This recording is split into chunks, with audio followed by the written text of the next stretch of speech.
When storm clouds gathered over the Montana prairie, most folks in Copper Creek knew to batten down and wait it out. But Marta Velasquez wasn't most folks. 7 months pregnant and clutching her late husband's tool belt, she climbed onto the slick roof of the Rafter B Ranch bunkhouse while rain hammered down like nature's own judgment. Below her, Wyatt Brooks steadied a sheet of plywood from his wheelchair, his weathered hands as sure as they'd once been on cutting horse reins before the accident stole his legs but not his stubborn pride. What started as a simple roof repair would become something neither of them expected. 2 broken souls finding strength in shared work, trading stories between hammer strikes, discovering that sometimes the heart's deepest repairs happen when you're helping someone else weather their storm. But what happens when the woman who fixed his roof needs more than shelter? She needs a reason to believe in tomorrow again. Before we jump back in, tell us where you're tuning in from. And if this story touches you, make sure you're subscribed, because tomorrow I've saved something extra special for you. The morning after the storm, Marta Velasquez stood in the doorway of the Rafter B Ranch bunkhouse, surveying her handiwork by daylight. The emergency patch had held through the night, but what she saw in the clear Montana sunshine told a different story than what the darkness and rain had revealed. This wasn't just a simple repair job, this was a property crying out for the kind of attention that came from someone who understood what it meant to fight for something worth saving. Marta pressed her hand against the small of her back, feeling the familiar ache that had become her constant companion these past 2 months. At 7 months pregnant, every movement required calculation. Every task demanded twice the effort it once had. But she'd learned to work around the limitations, just as she'd learned to work around the grief that still caught her unexpectedly, like a hammer blow to the chest when she least expected it. Her late husband Carlos would have loved this place. He'd always talked about buying land somewhere they could build, something lasting, somewhere their children could grow up with space to breathe and dirt under their fingernails. The irony wasn't lost on her that she'd found exactly what they'd dreamed of, 3 months after losing him to a construction accident that shouldn't have happened. Working for a contractor who cut corners on safety equipment, the Rafter B stretched across 200 acres of rolling grassland, backed against the foothills of the crazy mountains. From where she stood, Marta could see the main house, a sturdy 2-story structure built from local stone and timber, designed to withstand whatever Montana weather could throw at it. The barn showed its age but had good bones, and the fencing, while in need of repair, followed the natural contours of the land, with the kind of thoughtful planning that spoke of ranchers who understood their business. Wyatt Brooks emerged from the main house, his motorized wheelchair navigating the gravel path between house and bunkhouse with practiced efficiency. In daylight, Marta could see the details that rain and urgency had obscured the night before. He was probably in his early 50s, with silver threading through dark hair that needed cutting and lines around his eyes that spoke of years spent squinting into prairie sun. His shoulders carried the breadth of someone who'd spent his life doing physical work, and his hands, she noticed, bore the calluses and scars that came from handling horses and cattle. "Coffee's ready if you want some," Wyatt called, gesturing toward the house. "Figure we should talk about what comes next." Marta nodded, gathering her tools and securing the ladder she'd borrowed from his barn. The conversation they needed to have would determine whether she drove back to Billings with payment for a night's emergency work, or whether this might become something more substantial.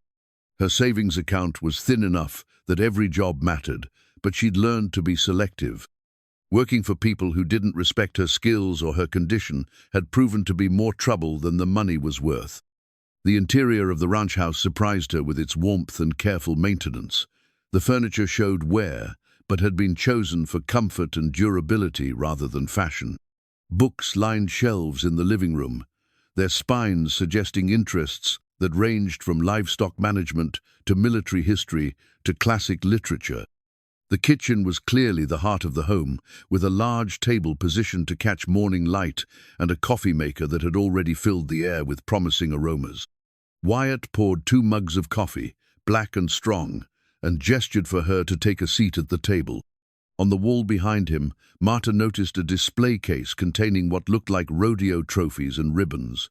the kind of collection that spoke of serious competition and significant success. A photograph showed a younger Wyatt on horseback, hat low over his eyes, body perfectly balanced as he guided a cutting horse through its work with a small herd of cattle. Used to compete on the circuit, Wyatt said, following her gaze. Cutting horses mostly, had a good run for about 15 years before the accident. What happened? Marta asked, then immediately regretted the directness of the question. I'm sorry. That's none of my business. Bull riding, Wyatt said simply, wasn't even my main event, just something I did for fun when the cutting competitions were slow. 8 seconds turned into 8 months in the hospital and 2 years learning how to live in this thing. He patted the arm of his wheelchair without self-pity, just stating facts. Been 4 years now since I came back to the ranch. Marta sipped her coffee, noting its quality and the care that had gone into its preparation. You run this place alone? Mostly. Got a neighbor who helps with the heavy cattle work, and I hire seasonal help when I need it. But day to day, it's just me and whatever I can manage from this chair. He studied her face, clearly trying to read her reaction. Which brings us to why you're here. The roof, Marta said. The roof's just the beginning, Wyatt replied. I've been putting off repairs for 2 years now, telling myself I could handle everything that needed doing. Last night made it pretty clear that some jobs require someone who can get up where I can't. Marta looked around the kitchen again, this time with a contractor's eye rather than a guest's curiosity. The windows needed re-caulking, the paint around the door frames showed water damage, and she could see daylight through a gap in the mudroom door that suggested the frame had shifted. None of it was urgent, but all of it would get worse if left alone. What kind of timeline are you thinking about? She asked. Depends on your situation, Wyatt said. I know you're from Billings, and I'm guessing you've got other jobs lined up. But if you're interested in something longer term, I've got a list of projects that could keep you busy through the winter. Marta set down her coffee mug, considering. The drive from Billings to the Rafter B took 2 hours each way, which would make daily commuting impractical. But the alternative, finding temporary housing in Copper Creek or making this a live-in arrangement, presented complications she wasn't sure she was ready to handle. I'm 7 months pregnant, she said, stating the obvious but needing to address it directly. In 2 months, I'm going to have a baby to take care of. That changes what I can commit to. I figured as much, Wyatt said. But seems to me that gives you even more reason to consider steady work instead of driving all over creation, chasing individual jobs. He had a point. The construction market in Billings was competitive, and being pregnant made some contractors hesitant to hire her, despite the fact that her skills were solid and her work ethic had never been questioned. The idea of reliable employment with someone who'd already seen her work and respected her abilities was appealing. What about living arrangements? Marta asked. The bunkhouse? Could be fixed up pretty easily, Wyatt said. It's got good bones, just needs some updating. Electricity and plumbing are sound, and it's got its own heating system. Add some insulation, patch the roof properly, maybe put in a small kitchen, and it'd be comfortable enough. Marta considered this. The bunkhouse had probably been built to house seasonal ranch hands, which meant it was designed for function rather than comfort. But she'd lived in worse places, and the idea of having her own space while being close enough to the main house for security and convenience had its appeal. What's your timeline on the other repairs? She asked. Wyatt pulled a notebook from his shirt pocket, the kind of small spiral-bound pad that working men carried to record important details. The pages were filled with his careful handwriting, lists and diagrams that showed he'd been thinking about these projects for some time. Barn roof needs attention before winter, he said. Foundation on the north side has some settling that ought to be addressed. Fencing along the east pasture needs replacement, about a mile of posts and wire. And the irrigation system has been jury-rigged so many times it's more patch than original equipment. Marta nodded, recognizing the kind of accumulated maintenance that came with older properties. None of it was emergency work, but all of it would become serious problems if left too long. I'd need to see everything before I could give you any kind of estimate, she said. And we'd need to talk about rates and payment schedule. Fair enough, Wyatt said. Why don't I show you around? Let you get a feel for what we're looking at. They spent the next 2 hours touring the property, Wyatt's wheelchair handling the rough ground better than Marta had expected. He'd clearly learned to navigate his land efficiently, taking paths that avoided the worst of the ruts and rocky patches, while still allowing him to inspect his livestock and equipment. The cattle were Herefords, bred for the Montana climate and managed with the kind of attention that spoke of genuine expertise. Wyatt explained his rotation schedule, how he moved the herd between pastures to prevent overgrazing and maintain the health of the grassland.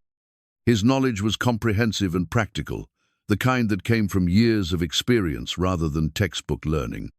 Used to run twice this many head, Wyatt said as they watched the cattle graze in the afternoon sun. Had to cut back after the accident, but what I've got left are good animals. They'll do well if I can keep the infrastructure maintained.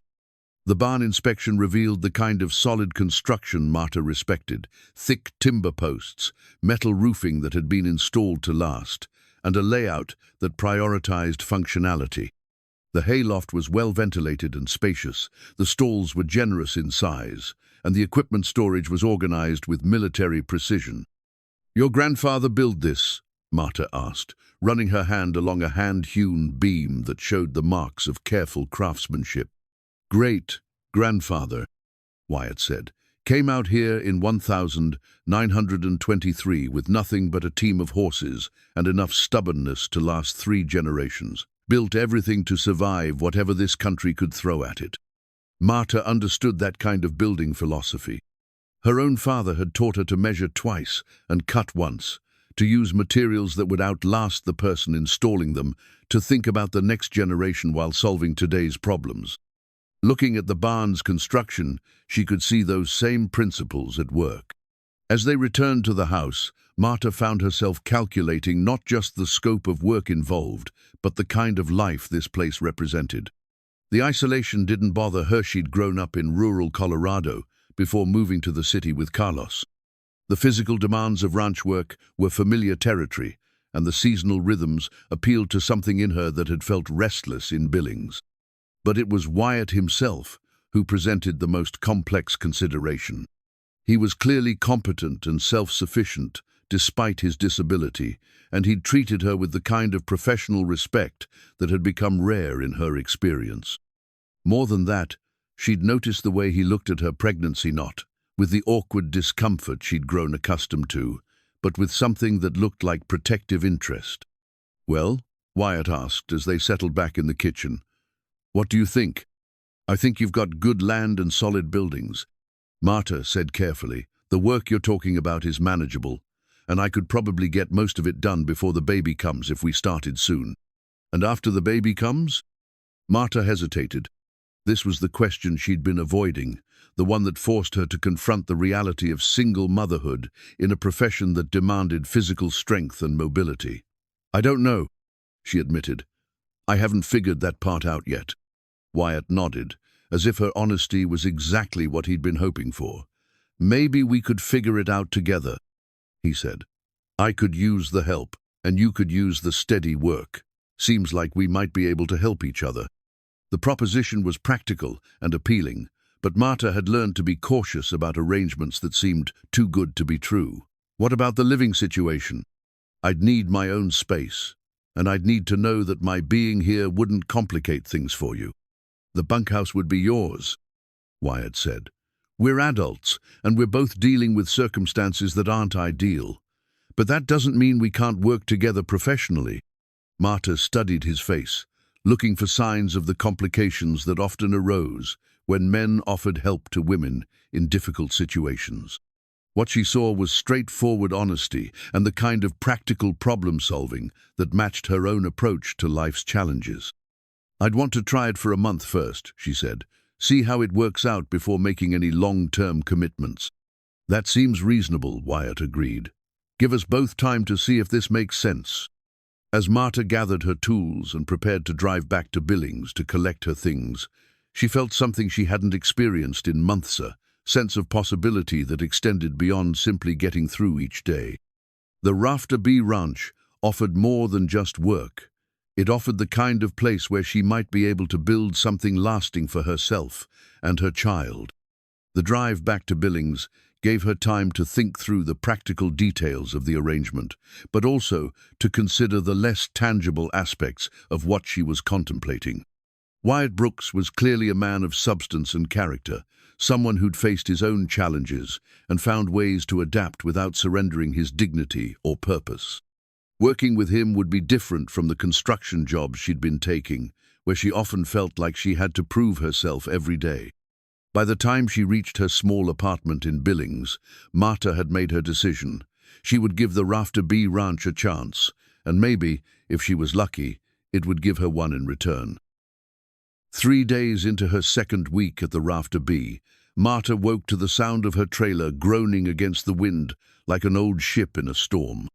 She'd parked it behind the bunkhouse where Wyatt had suggested, close enough to the main house for safety, but far enough away to maintain her independence.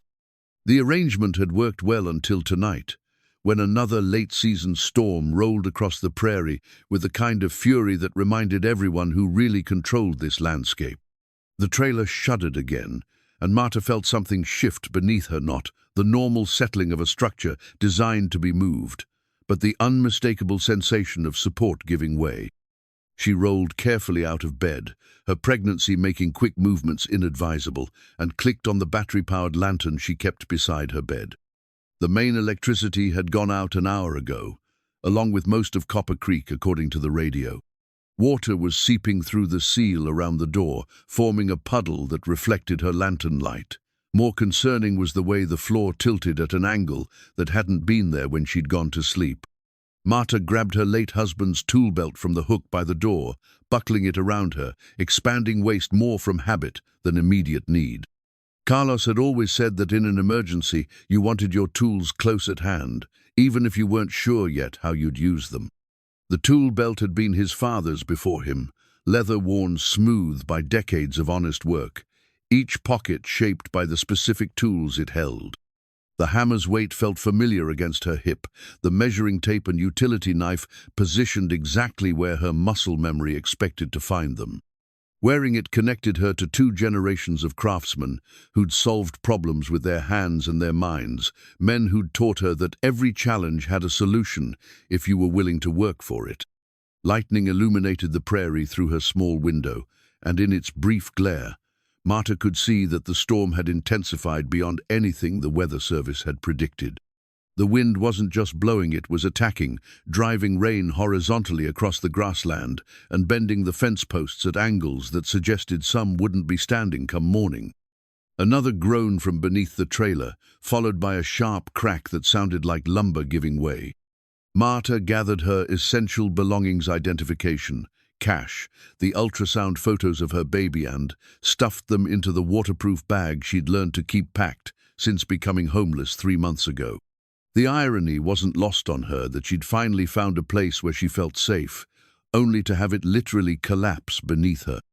The trailer door stuck when she tried to open it, warped by the shifting frame, and she had to throw her shoulder against it twice before it gave way. The wind hit her immediately, driving rain into her face with enough force to sting. The short distance between trailer and main house looked like a mile in the storm, but staying in a structure that was clearly failing wasn't an option. Wyatt's porch light was on. He must have been running on generator power, and she could see his silhouette in the kitchen window. The man seemed to sleep as little as she did, though probably for different reasons.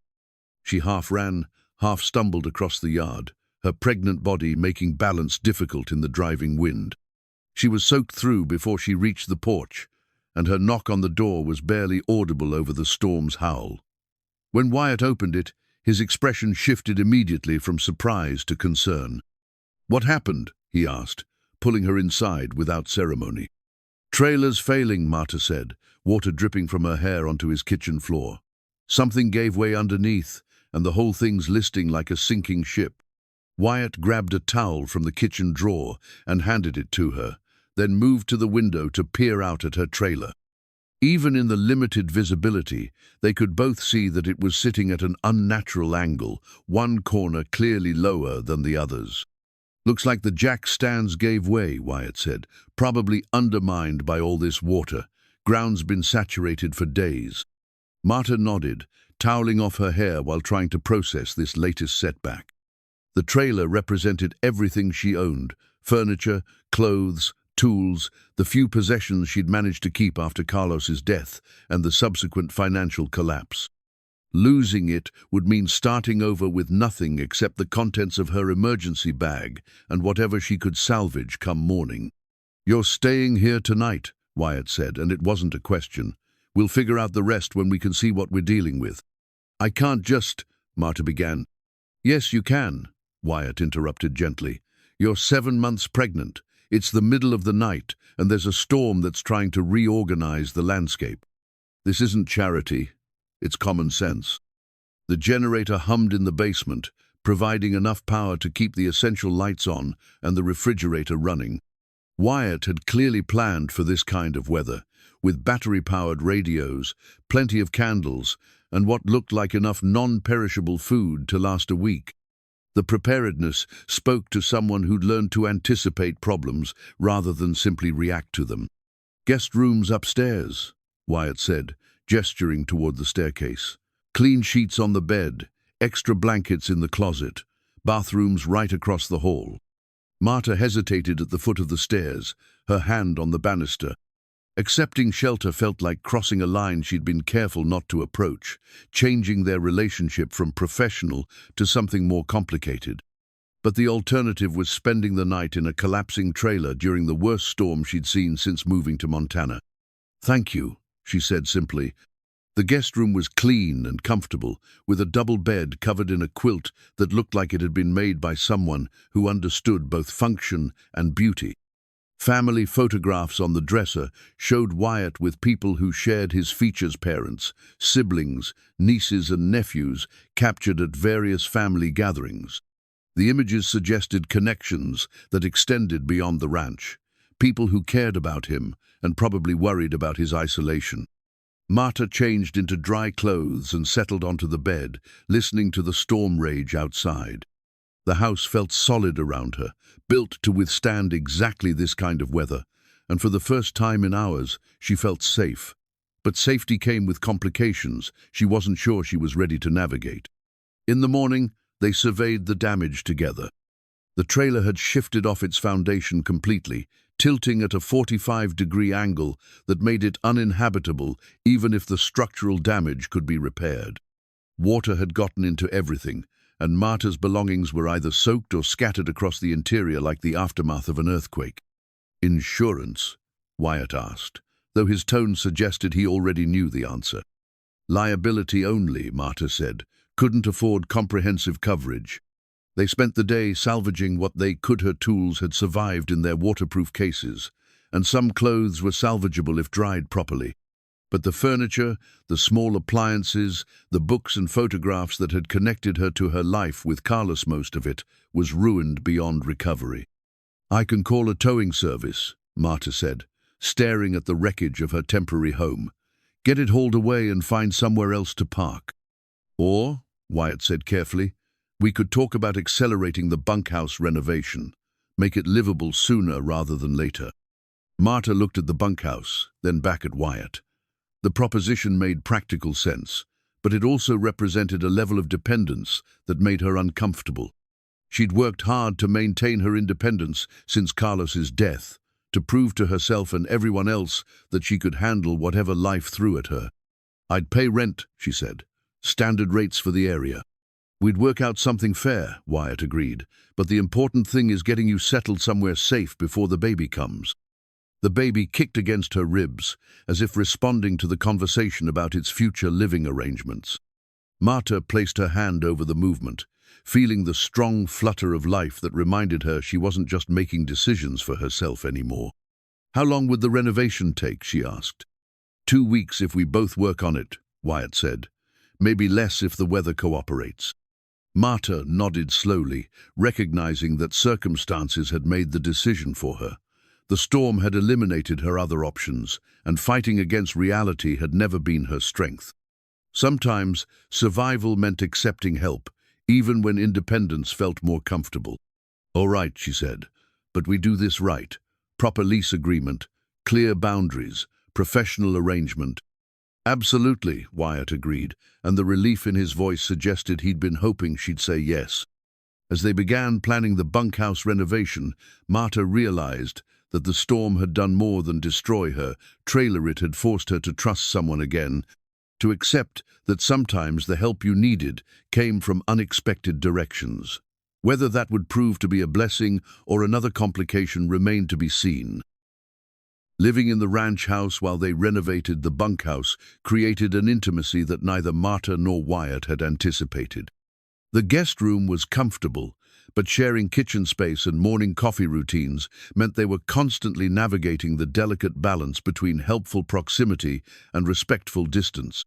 Marta found herself learning Wyatt's habit. She rose before dawn to check on the cattle, preferred his coffee black and strong, and read the livestock reports while eating breakfast that invariably consisted of eggs, toast, and whatever fruit was in season. For his part, Wyatt seemed to be studying her patterns with the same careful attention he gave to his herd management. He noticed that she instinctively organized any space she occupied, that she talked to the baby when she thought no one was listening, and that her hands were never idle, always sketching plans, sorting hardware, or working through problems with the kind of methodical approach that marked her as a true craftsperson. The bunkhouse renovation had become their shared project, a collaboration that revealed how well their different skills complemented each other. Wyatt's knowledge of the building's original construction proved invaluable when they encountered unexpected complications, while Marta's carpentry expertise transformed his practical suggestions into finished reality. Working together felt natural in a way that surprised them both. "Hand me that level," Marta said, balancing on a step stool while installing new window trim. Her pregnancy made ladder work inadvisable, but she'd adapted by using shorter platforms and asking for assistance when height was required. Wyatt maneuvered his wheelchair closer and passed up the tool, positioning himself to steady the stool if needed. This kind of wordless coordination had developed over their days of working together, each anticipating what the other would need before it was requested.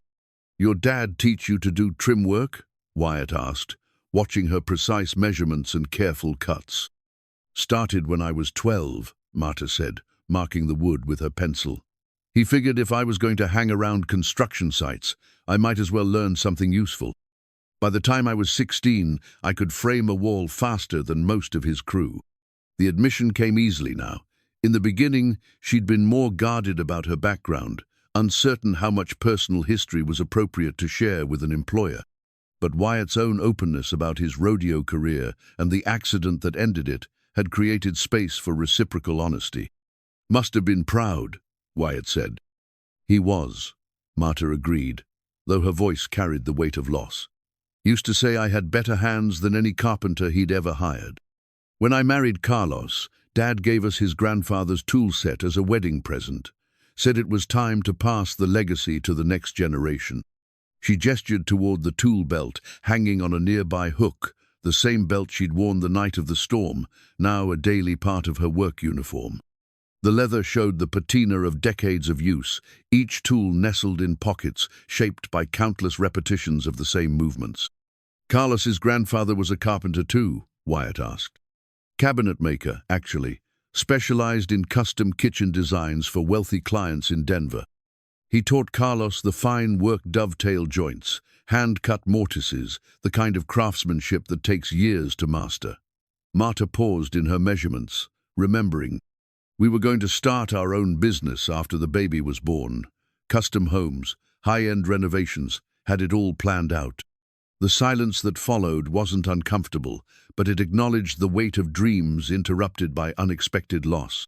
Wyatt understood something about plans derailed by circumstances beyond one's control, though his interruption had been sudden trauma rather than gradual loss. "Think you'll still do that someday?" he asked. "Maybe," Marta said, returning to her work. "But it'll look different now. Hard to build a business around custom work when you're raising a child alone." They worked quietly for a while, the rhythm of shared labor providing its own kind of communication. Marta finished the window trim while Wyatt organized hardware and measured for the baseboards that would complete the room's finish work. The bunkhouse was taking shape into something that would be genuinely comfortable and luxurious, but well-built and thoughtfully designed. It was while sorting through materials in what had once been a storage closet that Marta discovered the cradle. Hidden beneath a canvas tarp and surrounded by boxes of Christmas decorations, the piece of furniture was clearly handmade, crafted from what looked like local pine, and finished with the kind of attention to detail that spoke of love rather than mere function. "Wyatt!" she called, her voice carrying surprise and something else, a tenderness that caught her off guard. He appeared in the closet doorway, maneuvering his wheelchair as close as the narrow space would allow. When he saw what she'd uncovered, his expression shifted through several emotions before settling on something that looked like painful nostalgia. "Haven't seen that in years," he said quietly. "My grandfather made it for my father, back when they thought they'd have a house full of children." Marta ran her fingers along the cradle's smooth rails, noting the precise joinery and the subtle curve of the rockers that would provide gentle motion. The wood had aged to a warm honey color, and she could see places where small hands had gripped the rails, evidence of the babies who had slept here. "How many children did they have?" she asked. "Just my father," Wyatt said. "Grandmother had complications after he was born, couldn't have more children. The cradle got put away, waiting for the next generation." "Did you ever use it?" Wyatt's expression became carefully neutral, the kind of controlled blankness that suggested he was managing difficult emotions. "Never had children," he said simply. "Came close once before the accident. But she decided ranch life wasn't what she wanted after all." The story was told without self-pity, but Marta could hear the weight of loss behind his words. She understood something about plans that didn't survive contact with reality, about futures that had to be rebuilt from unexpected foundations. "It's beautiful work," she said, focusing on the craftsmanship rather than the personal history. "Your grandfather was skilled. Learned carpentry in the old country," Wyatt said. "Came to Montana with nothing but his tools and the knowledge in his hands. Built this whole ranch from scratch, one board at a time." Marta lifted the cradle carefully, testing its weight and examining the joinery more closely. The construction was solid, and the design timeless, exactly the kind of piece that could serve multiple generations if properly maintained. "Would you mind if I cleaned it up?" she asked. "Maybe gave it a light sanding and fresh finish." Wyatt was quiet for a long moment, and Marta worried she'd overstepped some boundary she hadn't recognized. But when he spoke, his voice was steady and warm. "I think that would be good," he said. "Time it was used for what it was made for." The cradle became their evening project, worked on after the day's renovation tasks were complete. Marta would sand and oil the wood, while Wyatt researched the best modern safety standards for infant bedding, ensuring that the antique piece met contemporary requirements for safe sleep. The work gave them something to focus on besides the growing awareness that their living arrangement had evolved beyond simple practicality into something that felt increasingly like partnership. Neither of them spoke directly about this evolution, but it was evident in the way they moved around each other in the kitchen, the comfortable silences that stretched between them during evening conversations, and the protective concern that had crept into Wyatt's voice when he asked about her doctor's appointments or whether she was getting enough rest. The cradle restoration became a symbol of possibility, not just for Marta's approaching motherhood, but for the idea that broken things could be made beautiful again, that interrupted legacies could find new expression, and that sometimes the most important repairs were the ones that prepared space for new life to flourish. The vintage ranch ledger books sat stacked on Wyatt's kitchen table like archaeological layers, each volume documenting a different era of the Rafter B's history. Marta had discovered them while helping organize his office, and what had started as simple filing had become an education in both ranching economics and the Brooks family legacy. The oldest volume, bound in cracked leather and filled with his great-grandfather's careful script, recorded the ranch's founding in 1923 with an optimism that practically leaped off the yellowed pages. "Look at this," Marta said, running her finger down a column of figures from 1,925. Your great-grandfather was running 300 head of cattle and making a profit on grain sales, too. This place was practically an empire. Wyatt leaned forward in his wheelchair, studying the entries over her shoulder.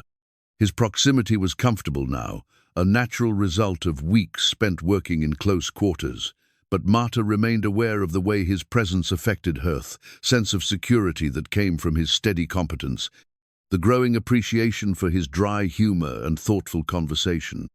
Peak years were probably the 50s and 60s, Wyatt said, flipping to a later volume.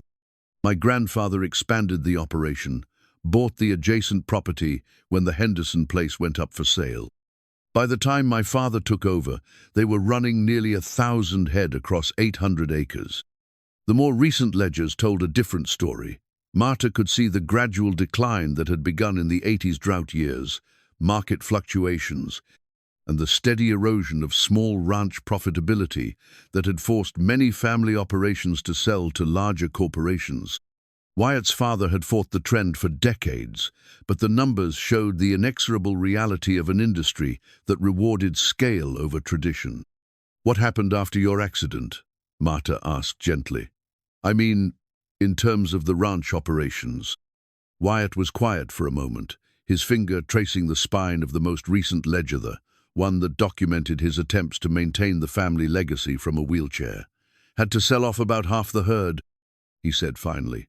Couldn't manage the physical demands of a full operation, and hiring help for everything wasn't economically viable. The current numbers painted a picture of careful survival rather than prosperity.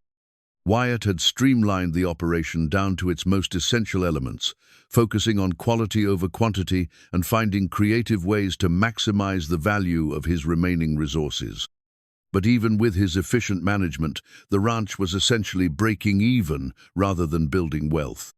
Have you considered alternative revenue streams? Marta asked, her mind already working through possibilities. Agritourism maybe, or boarding horses for people in town?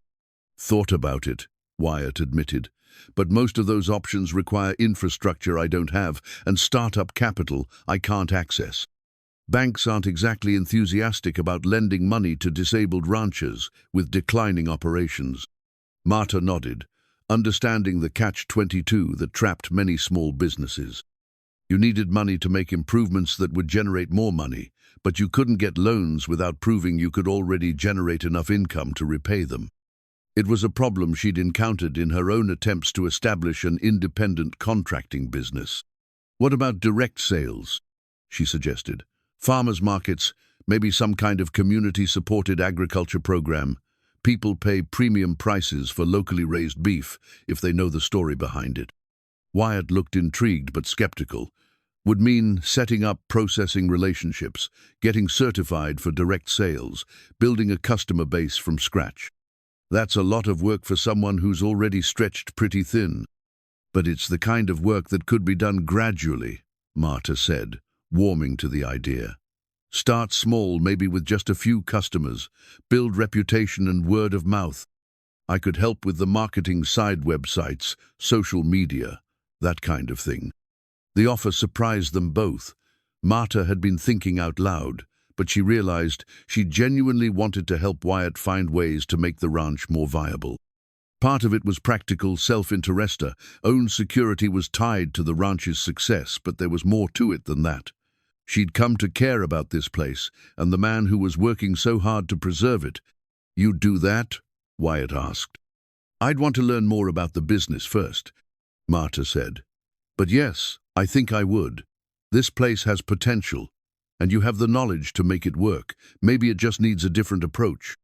They spent the evening going through the ledgers more systematically, identifying patterns and possibilities that might not have been obvious to someone working alone.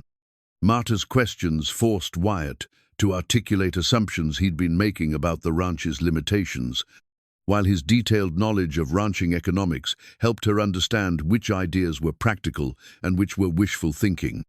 The real asset here is the land, Wyatt said, showing her aerial photographs that revealed the ranch's natural advantages. Good water, excellent grass, proximity to town without being crowded. In the right hands, this could support a much more diverse operation than what I'm running now. What's stopping you from expanding? Marta asked. Capital, mostly, and the physical demands of managing a larger operation. Wyatt gestured toward his wheelchair, with a matter-of-fact acceptance that Marta had come to respect. I've adapted to what I can do alone, but there are limits to how much one person can handle, especially when that person can't ride fence or work cattle on horseback. Marta studied the photographs, seeing possibilities that extended beyond traditional ranching. The property had natural beauty that could attract visitors, open spaces that could accommodate events, and enough acreage to support specialty crops or alternative livestock. What if you weren't doing it alone? She asked quietly. The question hung in the air between them, loaded with implications neither was quite ready to examine directly. But the ledger books had made one thing clear. The ranch's future depended on finding new approaches to old challenges, and that kind of innovation worked better with partners than with solitary effort. Are you talking about a business partnership? Wyatt asked carefully. I don't know what I'm talking about, Marta admitted. But I know I care about this place, and I know you need help if you want to do more than just survive. Maybe there's a way to structure something that works for both of us. Wyatt nodded slowly, clearly considering possibilities he hadn't allowed himself to contemplate. Would mean you'd be staying permanently, he said, not just until the baby comes. Would that be a problem? Marta asked. No, Wyatt said, and the certainty in his voice surprised them both. I don't think it would be a problem at all. The conversation marked a turning point in their relationship, an acknowledgement that what had begun as temporary employment was evolving into something more substantial. Neither was ready to define exactly what that meant, but the ledger books had provided a framework for discussing their shared future in terms that felt safe and practical. As they closed the books for the evening, Marta realized she was no longer thinking about the ranch as a place where she was working temporarily. She was beginning to think of it as home, and of Wyatt, not just as an employer, but as a partner in building something worthwhile. The shift in perspective was both exciting and terrifying, but it felt like the natural evolution of a relationship that had been built on mutual respect and shared commitment to honest work. The baby kicked against her ribs, reminding her that all of these decisions would affect more than just herself. But for the first time since Carlos's death, she could envision a future that included stability, partnership, and the kind of meaningful work that could provide both financial security and personal satisfaction. Whether that future would unfold as she hoped remained to be seen, but the possibility alone was enough to make the risk feel worthwhile. Marta's father's carpenter's square had survived 3 generations of construction work, its steel edges worn smooth by countless measurements, and its right angles verified by decades of precision craftsmanship. She held it now against the barn door frame, checking Wyatt's repair work with the kind of exacting standards that had been drilled into her since childhood. The tool felt substantial in her hands, a connection to the man who'd taught her that measuring twice and cutting once wasn't just about efficiency, was about respect for materials, time, and the people who would depend on your work. Square and true, she announced, stepping back to admire the door that now hung properly after weeks of scraping against its frame. Your grandfather would be proud of that joinery. Wyatt looked up from where he was organizing hardware, satisfaction evident in his expression. The barn restoration had become their largest project, requiring them to work together on complex structural repairs that tested both their skills and their growing partnership. Each successful completion built confidence, not just in their individual abilities, but in their capacity to tackle challenges as a team. Getting the hang of working with these old buildings, Wyatt said. Different from new construction, but there's something satisfying about bringing original craftsmanship back to life. Marta nodded, understanding exactly what he meant. Restoration work required patience and creativity that new construction didn't demand. You had to work with what previous generations had built, respecting their methods while adapting to modern requirements. It was archaeology and engineering combined, revealing the logic of earlier craftsmen while solving contemporary problems. The past month had established routines that felt increasingly natural. Mornings began with coffee and planning sessions, reviewing the day's priorities and coordinating their different tasks. Marta handled the precision work that required mobility and fine motor skills, while Wyatt managed the heavy lifting and structural assessments that could be done from his wheelchair. Their different strengths complemented each other so well that they often completed projects faster than either could have managed alone. "Hand me that level," Wyatt said, positioning himself to check the barn's foundation repair. "Want to make sure we've got this right before we call it finished." Marta passed him the tool, their fingers brushing in the exchanger contact that had become familiar but still sent a small current of awareness through her. Physical attraction was part of their evolving relationship, though neither had addressed it directly. They were both careful people, cautious about mixing personal feelings with the practical partnership that provided security for both of them. But the attraction was undeniable. Marta found herself noticing the way Wyatt's hands moved with confident precision, the quiet competence that marked everything he did, the way his eyes lit up when he was solving a particularly challenging problem. She caught him watching her too, his gaze following her movements, with an appreciation that extended beyond professional respect. "Foundation's solid," Wyatt announced, satisfaction evident in his voice. "Should be good for another 50 years, minimum." "Good," Marta said, settling beside him on the hay bale they'd been using as a work surface, "because I'm getting attached to this place." The admission came out more directly than she'd intended, but she didn't regret the honesty. Over the weeks of working together, she'd come to understand that Wyatt valued straightforward communication. He was a man who dealt with reality as it presented itself, without pretense or unnecessary complexity. "Attached how?" Wyatt asked, his tone carefully neutral. "To the work," Marta said, then paused, considering whether to continue. "And to the partnership. This feels like what I was meant to be doing." Wyatt nodded slowly, his expression thoughtful. "Feels natural," he agreed, "like we've been working together for years instead of weeks." The conversation was interrupted by the sound of a vehicle approaching, unusual enough on the ranch's private road to draw their attention immediately. Through the barn's open doors, they could see a pickup truck making its way toward the house, trailing dust and moving with the kind of purpose that suggested this wasn't a casual visit. "Expecting anyone?" Marta asked. "No," Wyatt said, his voice carrying a note of concern, "but that looks like my sister's truck." Rebecca Brooks Martinez climbed out of the driver's seat with the brisk efficiency that Marta had learned to associate with people who were accustomed to managing other people's lives. She was probably in her early 50s, well-dressed in the way that suggested professional success and clearly prepared for a conversation she considered overdue. "Wyatt," Rebecca called, her voice carrying across the yard with the authority of someone who was used to being heard. "We need to talk." Marta felt her stomach tighten, recognizing the tone that meant complications were about to enter their carefully constructed peace. She'd been expecting this confrontation since moving into the ranch house, knowing that Wyatt's family would eventually notice the changes in his living situation and want explanations. "Rebecca," Wyatt replied evenly, maneuvering his wheelchair toward the house.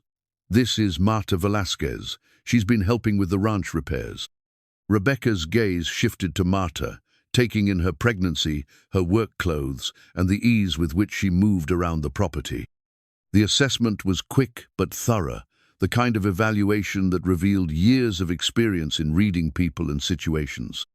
"Miss Velasquez," Rebecca said politely but coolly, "I hope you don't mind if I speak with my brother privately." "Of course not," Marta replied, recognizing a dismissal when she heard one. "I'll be in the barn if you need anything, Wyatt." As she walked away, Marta could hear the beginning of what was clearly going to be an intense conversation. Rebecca's voice, already rising slightly, carried words like responsibility and taking advantage that made Marta's chest tighten with anxiety. She'd known this moment would come, but that didn't make it easier to face. The barn provided refuge but not soundproofing. Even at a distance, Marta could follow the general trajectory of the argument, Rebecca's concerns about Wyatt's judgment, questions about Marta's motives, and what sounded like threats to involve other family members if necessary. Wyatt's responses were calmer but firm, defending both his decisions and Marta's character with a loyalty that surprised her. After what felt like hours but was probably only 30 minutes, Rebecca's truck roared back to life and departed with the same urgency that had marked her arrival. Marta waited several minutes before emerging from the barn, giving Wyatt time to process whatever had been said. She found him on the porch, staring out at the mountains with the kind of distant expression that suggested he was working through complex emotions. His face was carefully composed, but she could see tension in his shoulders and the tight grip of his hands on his wheelchair's armrests. "Everything okay?" she asked quietly. "Family's concerned about my living situation," Wyatt said without looking at her. "Think I'm being taken advantage of by a pregnant woman who's going to disappear with whatever she can get." The words stung, even though Marta had expected them. She understood the family's perspective. A disabled man living alone with a pregnant stranger did raise questions that caring relatives would feel obligated to ask. But understanding their concerns didn't make the accusations less painful. "Are you?" she asked, settling into the chair beside his wheelchair. "Being taken advantage of?" Wyatt turned to look at her then, his expression serious but not unkind. "No," he said firmly, "I'm not. But I can see how it might look that way to people who don't understand the situation." "What do you want to do?" Marta asked. "I want to keep building what we've started here," Wyatt said. "But I need to know that you're committed to that too. Because if this is temporary for you, if you're planning to leave once the baby comes, or when something better comes along, then maybe Rebecca's right to be concerned." The moment had arrived, the conversation they'd been circling around for weeks without quite addressing directly. Marta felt the weight of the decision pressing down on her, knowing that her answer would determine not just her own future, but the trajectory of whatever was developing between them. "I'm not going anywhere," she said, the certainty in her own voice surprising her. "This place, this work, this partnership, it's what I want, not just until something better comes along, but permanently." Relief flooded Wyatt's expression, followed quickly by something that looked like joy. "Good," he said simply, "because I can't imagine doing this without you anymore." The admission hung between them, loaded with implications that extended beyond professional partnership into territory that was both exciting and terrifying. Neither was ready to examine those implications fully, but the foundation had been laid for conversations that would reshape their relationship from practical. Wyatt's custom-made wheelchair accessories had been designed by an engineer who understood that mobility aids could be tools of empowerment rather than symbols of limitation. A hydraulic lift mechanism allowed him to reach fence posts at full height, while specialized attachments turned his chair into a mobile workshop capable of handling most ranch maintenance tasks. Watching him work, Marta had come to understand that adaptation wasn't about accepting less, it was about finding different ways to achieve the same goals. "Hand me that wire stretcher," Wyatt said, positioning himself beside a fence post that needed attention. "If we can get this section tight, the whole pasture boundary will be solid." Marta passed him the tool, then moved to the next post to provide the leverage he needed. Their fence repair had become a meditation on partnership, each person contributing their strengths while compensating for the other's limitations. She provided mobility and height when needed. He brought decades of experience and problem-solving creativity that turned every challenge into a solvable puzzle. The work had taken on new urgency since Rebecca's visit 3 days ago. Word of the family's disapproval had apparently spread through Copper Creek's informal communication network because Marta had noticed changes in how some of the townspeople responded to her. Not hostility exactly, but a coolness that suggested questions were being asked about her intentions and character. "Doc Miller seemed friendly enough at the hardware store," Wyatt said, apparently following her thoughts. "Said he's heard good things about the work you've been doing out here." Marta smiled, appreciating Wyatt's effort to reassure her. "Dr. Miller had indeed been welcoming, asking knowledgeable questions about the barn restoration and commenting approvingly on the quality of the repairs he'd noticed during his occasional visits to check on Wyatt's health. Mrs. Henderson was less enthusiastic, Marta said. Made a point of asking how long I planned to impose on your hospitality. Martha Henderson's been disapproving of someone or something for the past 40 years, Wyatt replied. I wouldn't take it personally. But Marta did take it personally, because she understood what lay beneath the community's scrutiny. Small towns protected their own, and Wyatt was clearly considered one of their own, a local man who'd overcome significant challenges to maintain his family's legacy. She was the outsider, the unknown quantity who'd appeared during his vulnerable period and might be taking advantage of his isolation. The fence repair completed, they loaded their tools and headed back toward the house. The afternoon had turned warm enough for Marta to work in just a t-shirt, and she was aware of Wyatt's eyes, following the movement of her pregnancy-rounded body, with an appreciation that had grown more obvious over recent weeks. Their physical attraction had reached a point where it couldn't be ignored, though both were careful not to act on it. Marta understood Wyatt's cautionary romantic development between them would only fuel his family's suspicions about her motives. But the tension was becoming increasingly difficult to manage, especially during the intimate moments that naturally arose from sharing living space and working closely together. Marta, Wyatt said as they reached the house, can we talk?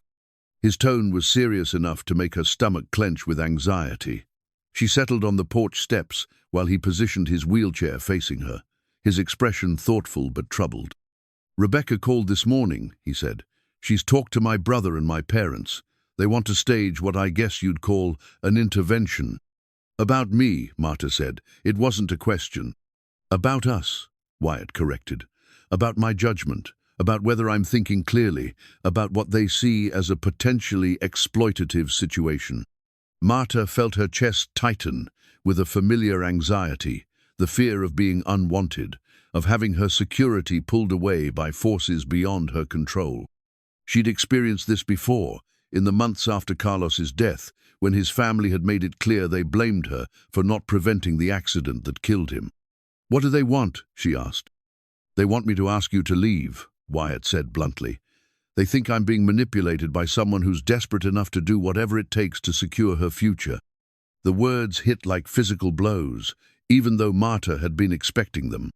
The fact that Wyatt's family saw her as a threat rather than a partner hurt more than she'd anticipated, partly because she could understand their perspective even while disagreeing with their conclusions. And what do you think? She asked quietly. Wyatt was silent for a long moment, his gaze fixed on the mountains that rose beyond their pastures. When he spoke, his voice carried the weight of someone who'd given the question serious consideration. I think they're scared, he said. I think they've spent 4 years worrying about me living alone out here, and now that I've found something that works, they don't trust it because they don't understand it. That's not what I asked, Marta said. I think, Wyatt said, meeting her eyes directly, that you've become essential to my life in ways that have nothing to do with the work you do around here.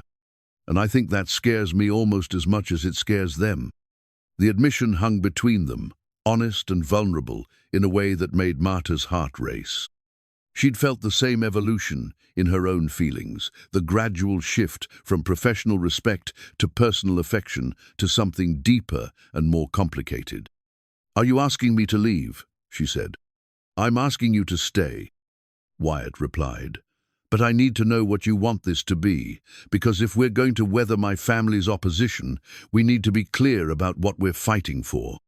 Marta looked at him, really look-taking, in the strength that radiated from his steady presence, the kindness that marked all his interactions with her, the way he'd never once made her feel like her pregnancy was a burden or complication.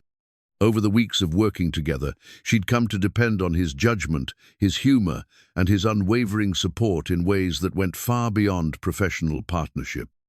I want this to be real, she said. Not just a convenient arrangement, but something we're both choosing because we care about each other. Even if it means dealing with people who think you're taking advantage of me.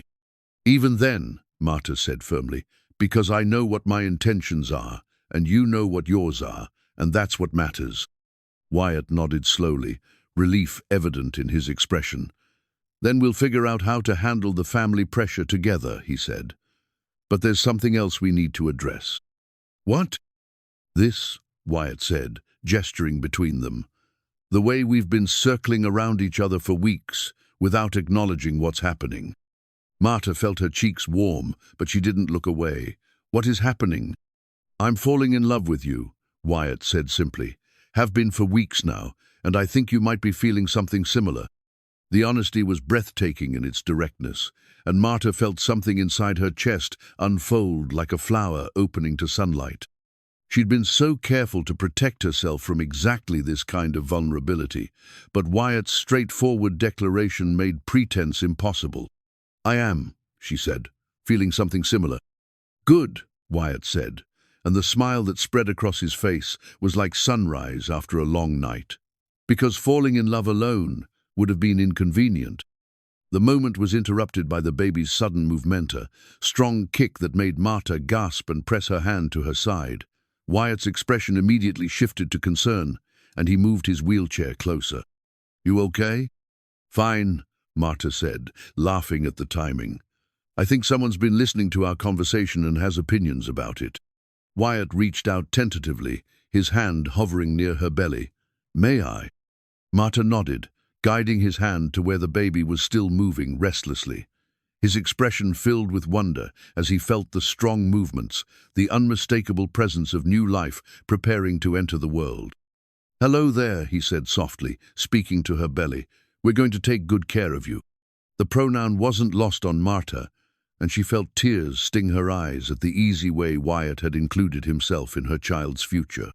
This was what she'd been hoping for, without quite admitting it, not just security or partnership, but love that extended to encompass the family she was creating. "So what do we do about your family?" she asked. "We show them what we're building here," Wyatt said. "Not just the ranch improvements, but the life we're creating together. And we trust that eventually they'll see what I see, that you're the best thing that's happened to me in years." As the sun set over the Montana prairie, Marta allowed herself to believe that might actually be possible. Love, she'd learned, wasn't just about the feelings between two people. It was about the world you built together, the challenges you faced as a team, and the future you were brave enough to claim despite the obstacles in your path. The hidden deed lay buried beneath 70 years of family documents, its legal language faded but still legible enough to stop Marta's breath when she realized what she was reading. She'd been organizing Wyatt's grandfather's papers, trying to create a coherent filing system from decades of accumulated ranch records, when the document fell from between the pages of a 1,952 livestock registry. The deed bore the official seal of Stillwater County and described a parcel of land that, according to her careful cross-referencing with current property maps, nearly doubled the size of the Rafter B Ranch. "Wyatt," she called, her voice carrying excitement and disbelief in equal measure. "You need to see this." He appeared in the doorway of his grandfather's old office, concern evident on his face at the unusual urgency in her tone. The room had become their evening project over the past week, sorting through boxes of documents that chronicled 3 generations of ranch management with varying degrees of organization. "What is it?" he asked, maneuvering his wheelchair to where she sat cross-legged on the floor, surrounded by stacks of papers. Marta held up the deed, her hands trembling slightly with the magnitude of her discovery. "I think your grandfather owned a lot more land than anyone realized." Wyatt took the document, his expression shifting from curiosity to amazement as he read the legal description. The parcel in question lay adjacent to the current ranch boundaries, stretching north toward the foothills in an area that Marta knew was currently undeveloped grassland. "This can't be right," Wyatt said, but his voice carried hope rather than skepticism. "This would mean we own the entire north section, including the creek bottom and the old mining claims." "The mining claims," Marta repeated, feeling pieces of a larger puzzle beginning to click into place. "What kind of mining?" Wyatt was already reaching for another box, digging through files with the focused intensity of someone following an important lead. Grandfather used to talk about the old copper workings, but I always thought they were on someone else's land. If this deed is legitimate. He found what he was looking for, a folder labeled Mineral Rights 1923, 1960 in his grandfather's careful script. Inside were geological surveys, assay reports, and correspondence with mining companies that painted a picture of significant underground resources that had never been fully exploited. Copper, some silver, and Wyatt's voice trailed off as he read one particular document. Jesus, Marta. There's a lithium deposit that was identified in 1958, but never developed because there wasn't a market for it then. Marta felt her heart racing as the implications sank in. Lithium had become one of the most valuable minerals in the world, essential for battery production and renewable energy storage. A significant deposit could transform the ranch's financial situation from struggling survival to genuine prosperity. "Are you sure this is all legitimate?" she asked, her practical nature asserting itself despite her excitement. "We'll need to have it verified," Wyatt said, but he was studying the documents with the attention of someone who'd spent his life reading legal papers. "But everything looks authentic. Grandfather's signature, official seals, proper filing dates. I think this is real." They spread the documents across the floor, creating a timeline that revealed a complex story of land acquisition and resource management. Wyatt's great-grandfather had apparently purchased the additional acreage during the Depression, when many smaller ranchers were forced to sell. The mineral rights had been retained, but the deposits had remained undeveloped through decades of changing market conditions. "Why didn't your father know about this?" Marta asked. "Maybe he did," Wyatt said thoughtfully, "but Dad was old-school ranching, focused on cattle and grass. Even if he knew about the mineral rights, he might not have seen them as relevant to his operation." The discovery cast their recent conversations about the ranch's future in an entirely new light. What had seemed like careful strategies for marginal improvement suddenly looked like preparation for major expansion. The financial constraints that had limited Wyatt's options might be about to disappear entirely. "What do we do now?" Marta asked. "First, we get everything authenticated by a property lawyer," Wyatt said.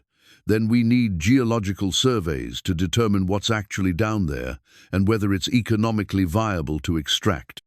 And then," Wyatt looked at her with an expression that mixed excitement with something that looked like trepidation, "then we decide what kind of future we want to build here." The conversation was interrupted by the sound of vehicles approaching multiple engines that suggested more than a casual visit.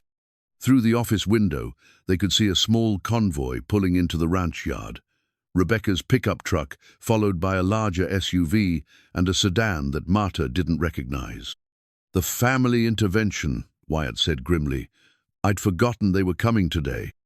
Marta felt her stomach clench with anxiety, made worse by the timing of their discovery. The hidden deed represented potential financial independence that could address many of the family's stated concerns about Wyatt's judgment and Marta's motives, but it also raised new questions about inheritance and family legacy that might complicate an already difficult situation. "Should we tell them about this?" she asked, gesturing toward the documents. "Not yet," Wyatt said after a moment's consideration. "Let's see what they have to say first. Then decide how much to share." The family gathering that assembled in Wyatt's living room was impressive in its scope and intensity. Rebecca had clearly orchestrated a comprehensive response, bringing Wyatt's parents, his brother David from Denver, and what appeared to be a social worker, whose presence suggested the intervention had official overtones. "Wyatt," his mother Sarah began, her voice carrying the weight of maternal concern and barely controlled anxiety. "We're worried about you. This situation with Ms. Velasquez seems to have developed very quickly, and we want to make sure you're making decisions based on clear thinking rather than loneliness or gratitude." Marta sat quietly in the kitchen, close enough to hear the conversation, but far enough away to avoid being an immediate target. She'd been through this type of family confrontation before, and she knew that anything she said would likely be interpreted as manipulation or defensiveness. "I appreciate your concern," Wyatt replied with the patient tone of someone who'd been anticipating this conversation. "But my thinking is perfectly clear, and my decisions are based on what's best for me and for the ranch." "Are they?" David interjected. "Because from where we sit, it looks like you've been taken in by someone who showed up conveniently when you were vulnerable and has been systematically positioning herself to benefit from your resources." The accusation hung in the air like smoke from a grass, fire visible, choking, and potentially destructive to everything in its path.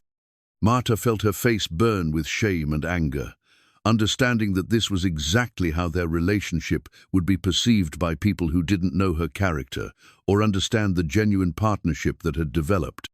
"That's not what happened," Wyatt said firmly. "Marta came here to do a job, and she's done it better than anyone I could have hired.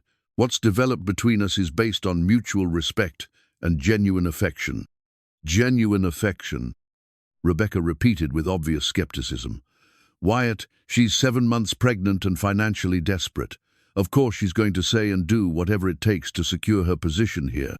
"And what exactly do you think her position is?" Wyatt asked, his voice carrying a warning edge that Marta had never heard before. "We think," his father said carefully, "that she's maneuvered herself into a situation where leaving would be difficult for her and financially devastating for you. We think you're being manipulated by someone who's very good at appearing helpful while actually serving her own interests." The social worker, who'd been silent until now, leaned forward with the professional demeanor of someone accustomed to difficult family dynamics. "Mr. Brooks, we're not here to make accusations. We're here because people who care about you are concerned about a significant change in your living situation that may not be in your best interests." Marta closed her eyes, feeling the weight of judgment and suspicion pressing down on her like a physical force. Everything they were saying reflected fears she'd harbored herself, that her desperate circumstances had led her to accept help that came with obligations she might not be able to fulfill, that her growing feelings for Wyatt were tangled up with gratitude and financial need in ways that made genuine love impossible to distinguish. But then she thought about the deed lying on the office floor, about the potential that had been hidden for decades, waiting for the right moment to be discovered. The mineral rights represented possibilities that had nothing to do with her arrival at the ranch, resources that had existed long before she'd climbed onto that storm-damaged roof. If anything, the discovery proved that the ranch's value extended far beyond what any of them had realized. The revelation also highlighted something important about her relationship with Wyatt. They'd been planning for a future together before knowing about the hidden wealth, making decisions based on their feelings for each other rather than financial considerations. The timing of the discovery, just as his family was questioning her motives, felt like confirmation that their partnership was built on something more substantial than desperation and manipulation. From the living room, she could hear the conversation growing more heated, with family members presenting their concerns and Wyatt defending his decisions with increasing firmness. The outcome of this confrontation would determine whether they'd have family support for their future together or whether they'd be building their life in opposition to people who were supposed to care about Wyatt's happiness. Marta stood up, smoothing her shirt over her pregnancy and preparing to enter a conversation that would likely determine the trajectory of everything she'd been hoping to build.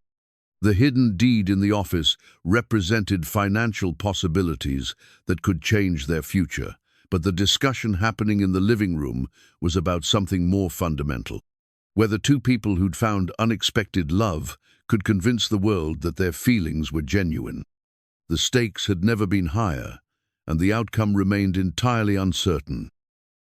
The sonogram photo lay on Marta's nightstand, its grainy black and white image showing a profile so clear that she could already see hints of the personality forming within her.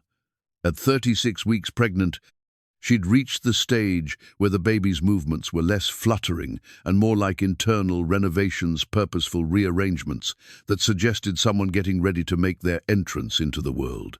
Dr. Martinez had been pleased with the latest appointment, pronouncing both mother and child healthy and on track for a normal delivery. But Marta couldn't shake the feeling that events were accelerating beyond her ability to control them. The family intervention 3 days ago had ended without resolution, though not without consequences. Wyatt had stood firm in his defense of their relationship, but the strain was evident in the careful way he moved through their daily routines, the distracted silences that interrupted their usually easy conversations. His family's ultimatum had been clear: end the relationship with Marta, or accept that they could no longer support his decisions. It was the kind of forced choice that left everyone wounded, regardless of the outcome. "Any contractions today?" Wyatt asked, as they finished their evening walk around the property. The routine had become essential as Marta's pregnancy advanced, a gentle exercise that helped manage the discomfort of carrying 35 pounds of additional weight while maintaining the connection to the ranch that had become central to her sense of home. "Just the practice ones," Marta replied, pressing her hand to her lower back where a persistent ache had taken up residence. "Dr. Martinez says that's normal at this stage. The baby's getting into position." Wyatt nodded, but she could see the concern in his expression.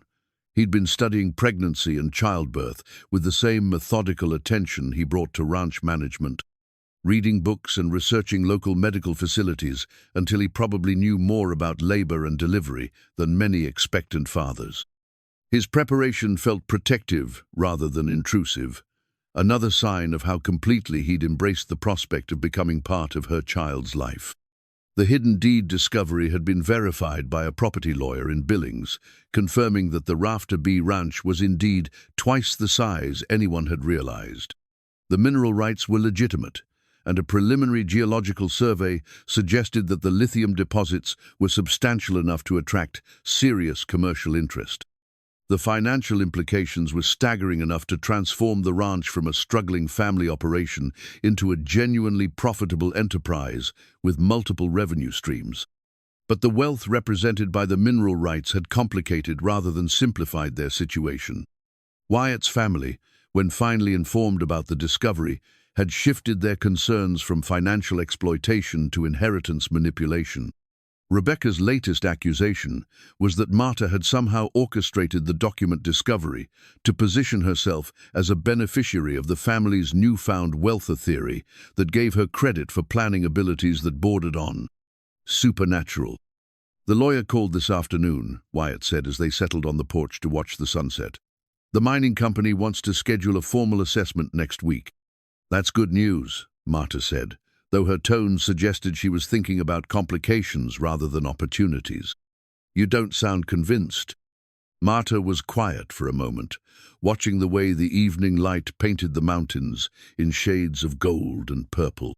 The beauty of the place still took her breath away, but she'd come to understand that beauty and peace didn't always coincide. The ranch represented everything. She'd been looking for meaningful work, financial security, a place to raise her child, but claiming it meant accepting conflict with people who saw her as a threat to their family's integrity. "I keep thinking about timing," she said finally, "how everything seems to be converging at once. The baby, the deed discovery, your family's intervention. It feels like the universe is testing us to see how much pressure our relationship can handle." "And how do you think we're doing?" Wyatt asked. "I think we're about to find out," Marta replied. The conversation was interrupted by a sensation that was different from the practice contractions she'd been experiencing for weeks. This felt more purposeful, a tightening across her abdomen that made her catch her breath and reach instinctively for Wyatt's hand. "Real one?" he asked, his voice immediately shifting to the calm alertness she'd learned to associate with his crisis management mode. "Maybe," Marta said, timing the duration and intensity. "It's stronger than the others." They waited together in comfortable silence, both knowing that labor could be a slow process that unfolded over hours or days. But when the next contraction came 15 minutes later, followed by another 12 minutes after that, they began to acknowledge that the baby might have decided to arrive ahead of schedule. "Should we call Dr. Martinez?" Wyatt asked. "Not yet. Marta said, standing up carefully and moving around the porch to see if activity would change the pattern. First babies usually take their time. We'll know better in a couple of hours. But the weather had other plans. The evening sky, which had been clear and calm during their walk, began showing signs of the rapid changes that marked Montana's storm systems. Clouds built along the mountain ridge with ominous speed, and the wind shifted from gentle to purposeful in the space of minutes. "Storm coming," Wyatt observed, checking his phone for weather updates. "Looks like a big one. High winds, heavy snow, possible blizzard conditions." Marta felt another contraction, stronger than the previous ones, and realized that their careful birth plan, which involved a leisurely drive to the hospital in Billings when labor was well established, might need significant revision. Early November, storms in Montana were notorious for their intensity and unpredictability, capable of making travel impossible within hours. "How far apart are they now?" Wyatt asked, clearly thinking along the same lines. 10 minutes, Marta said, trying to keep anxiety out of her voice, "but they're definitely getting stronger." Wyatt was already moving toward the house, his wheelchair navigating the porch ramp with the efficiency of long practice. "I'm calling Dr. Martinez," he said, and checking the emergency kit. The emergency kit had been Wyatt's project, assembled after careful research into the challenges of rural medical emergencies. It contained everything needed for a home delivery if professional help wasn't available, along with communication equipment and detailed instructions that he'd studied until he could probably deliver a baby in his sleep. Dr. Martinez's advice, delivered over a phone connection that was already beginning to show signs of weather interference, was cautiously optimistic. First-time mothers typically had longer labors, and if the contractions were still 10 minutes apart, there might be time to reach the hospital before conditions became impossible. But he also recommended that they prepare for the possibility of a home birth, especially given the forecast for severe weather. "The most important thing is to stay calm," Dr. Martinez said, his voice crackling through increasing static. "Labor is a natural process, and women have been giving birth without hospitals for thousands of years. If you can't make it to Billings, follow the instructions in your emergency kit and call me when the phone lines are clear." As if to emphasize the urgency of their situation, the power went out just as Wyatt was hanging up the phone. The sudden darkness was profound in the way that only rural areas could achieve, unbroken by streetlights or neighboring houses. But Wyatt had prepared for this contingency too, and within minutes he had battery-powered lanterns illuminating the house and the backup generator humming to life in the basement. "How are you feeling?" he asked, positioning himself where he could monitor both Marta's condition and the weather outside. "Like I'm about to have a baby in the middle of a blizzard," Marta said, trying for humor but hearing the edge of fear in her own voice. Another contraction gripped her, this one strong enough to make her lean against the kitchen counter for support. The pain was manageable, but the intensity was clearly increasing, and the intervals between contractions were shortening, despite her hope that labor might slow down to accommodate their circumstances. Outside, the storm was building with frightening speed. What had begun as gusty wind was now a full-scale assault on the house, driving snow horizontally across the yard and reducing visibility to mere feet. The weather service had been wrong about the timing. This wasn't a storm that would develop over hours, but one that was achieving blizzard conditions within minutes. "We're not making it to Billings," Wyatt said, stating the obvious with the calm acceptance that marked his approach to unavoidable challenges. "I know," Marta replied, surprising herself with her own steadiness. "Are you ready to deliver a baby?" "I've been ready for weeks," Wyatt said, and the confidence in his voice was reassuring rather than boastful. "We've got everything we need." And Dr. Martinez said the baby's in perfect position. Women have been doing this without medical intervention for millennia. As if responding to their conversation, the baby moved decisively within her, a shifting sensation that felt like final preparations for departure. Marta pressed her hands to her belly, feeling the strong movements of a child who was clearly ready to be born regardless of the circumstances surrounding their arrival. The guest rooms all set up. Wyatt continued, referring to their carefully planned birthing space with clean linens, emergency supplies, and everything needed for immediate newborn care. The generator will keep the lights on and the heat running. We can do this. Marta nodded, drawing strength from his certainty. She'd faced challenges before Carlos's death, financial collapse, the uncertainty of single motherhood, and had learned that survival often meant accepting circumstances you couldn't control while taking charge of the things you could influence. "All right," she said as another contraction built to its peak. "Let's have a baby." The storm howled around the house with increasing fury, but inside, two people who'd learned to depend on each other prepared to welcome new life into the world. The timing was unexpected, the circumstances challenging, but the essential elements were in place. Competent preparation, mutual support, and the kind of love that created safe spaces even in the middle of chaos.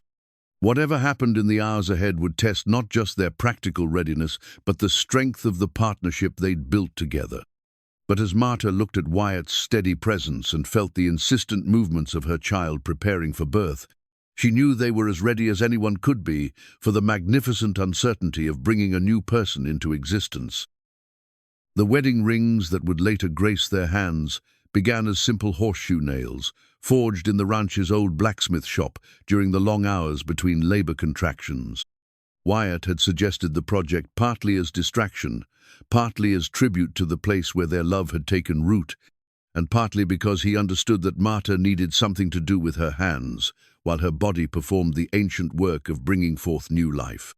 "Another one coming," Marta announced, gripping the edge of the kitchen table as the contraction built to its peak. They'd moved through the house together over the past 6 hours, finding that walking and changing positions helped manage the intensifying labor pains. Wyatt set down the small hammer he'd been using to shape the metal, moving his wheelchair to where he could offer support. The rings were nearly finished simple, bands hammered smooth and polished to a warm glow that reflected the lamplight. They represented improvisation and commitment in equal measure, symbols of a love that had developed under unusual circumstances and was now being tested by forces beyond their control. "How long was that one?" he asked, timing the contraction with the precision he'd learned from Dr. Martinez's instructions. 90 seconds, Marta panted as the pain subsided. "And they're definitely getting closer together." The storm outside had reached true blizzard conditions, with wind speeds that made the house creak and snow accumulation that had already blocked the roads leading to town. Even if they'd wanted to attempt the drive to Billings, the ranch truck wouldn't make it past the first mile of drifted highway. They were committed to seeing this through together, with only their preparation and mutual determination as resources. "I think it's time to move upstairs," Wyatt said, noting the increased frequency and intensity of Marta's contractions. "Baby's getting serious about making an appearance." The guest room had been transformed into a birthing suite over the past weeks, with everything arranged for safety and comfort. Clean linens covered the bed, emergency medical supplies were organized within easy reach, and battery-powered lighting provided steady illumination that wouldn't be affected by power fluctuations. Wyatt had even rigged a pulley system that allowed him to assist Marta despite the limitations of his wheelchair. "I'm scared," Marta admitted as they prepared for the transition upstairs. The admission came as a surprise. She'd been maintaining steady composure throughout the evening, focusing on practical necessities rather than emotional processing. "Of the birth?" Wyatt asked. "Of everything," Marta said. "Of having a baby in a blizzard, of being responsible for someone else's life, of what happens to us after tonight. This changes everything, and I don't know if we're ready for everything to change." Wyatt took her hands in his, the gesture made awkward by his seated position, but no less meaningful for its physical limitations. "We've been changing for months," he said. "Tonight just makes it official." Another contraction interrupted the conversation, this one strong enough to make Marta lean heavily against the wall. When it passed, she looked at Wyatt with an expression that mixed determination with vulnerability. "I need you to promise me something," she said. "Anything. If something goes wrong, if there are complications, take care of the baby. Make sure they know they were wanted, that they were born into love, even if I'm not here to show them. Nothing's going wrong, Wyatt said firmly. You're strong, the baby's healthy, and I'm not letting either of you face this alone. They made their way upstairs together, Wyatt using the stair lift he'd installed after his accident, while Marta climbed slowly, pausing for contractions that were now coming every few minutes.